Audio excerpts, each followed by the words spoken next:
Okay, so sa oras po nito, ituturo ko po sa inyo kung paano po gumawa ng disbursement account dito po sa ating pong SSS account po natin. Dahil marami po akong nakikita na hindi po sila na-approve.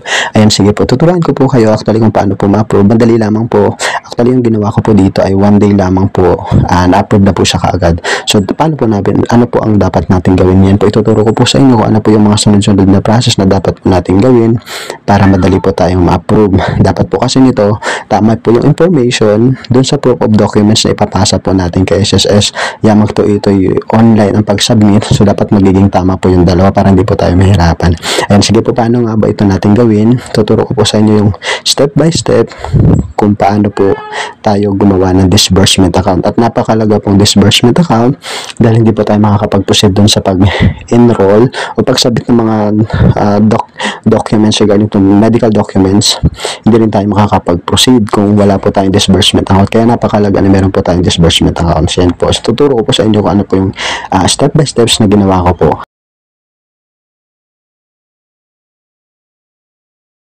After nyo po mabuksan yung website ng SSS, ito po makikita nyo po. Then, ilalagay nyo lamang po dyan ang inyo pong user ID, yung inyo pong account name, na kayo po yung nag-create ng SSS account. Then, ang inyo pong, next po dyan, ilalagay nyo naman po ang inyo pong password. Ano po ang inyo pong password nang kayo po yung gumawa din po ng SSS account. Then, after po nyan, we're going to proceed dun sa PIN.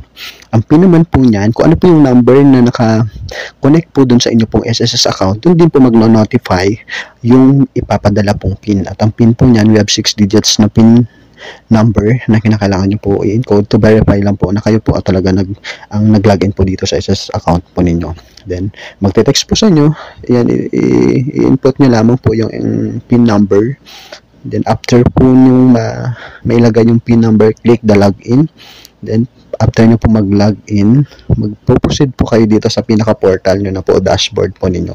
Then, i-click nyo po yung benefits. Then, under benefits, i-click nyo po yung maternity benefit. Then, pagka-click nyo po ng maternity benefit, ito po yung bubungad ang makikita nyo po. Ayan, we have the maternity notification, maternity application, and adjustment of maternity application. Ang clinic po natin dito yung maternity application po natin.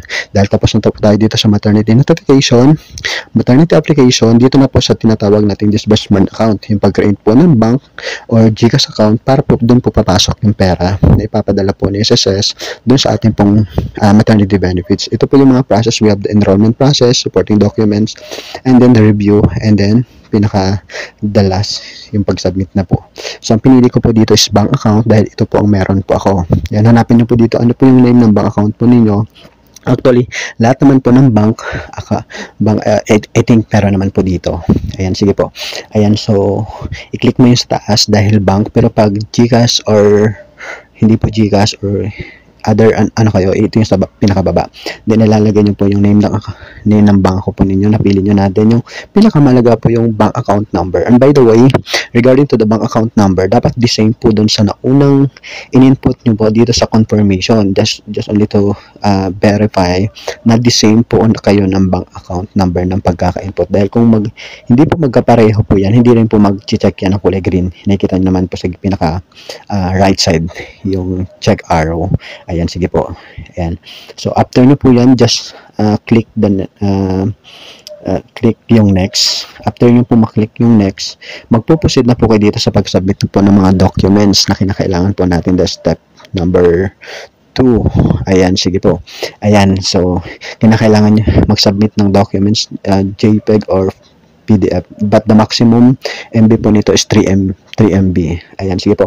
Ang pinili ko po dito, ayan, deposit slip. Dahil yan po ang meron pa ako.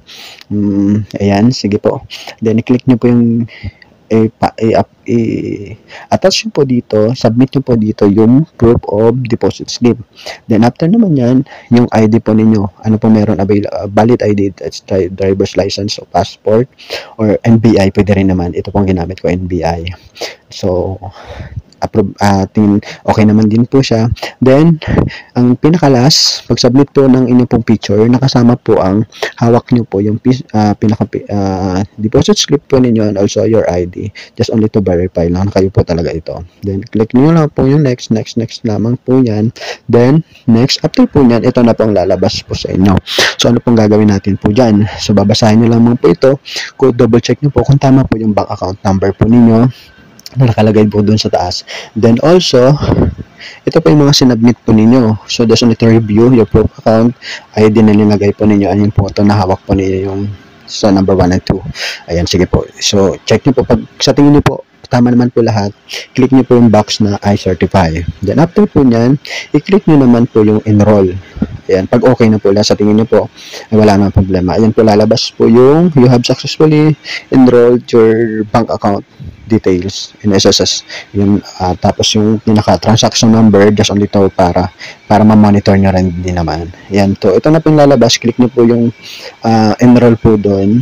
Ayan, pag na-click nyo po enroll, ito na po. Tapos na. Done na.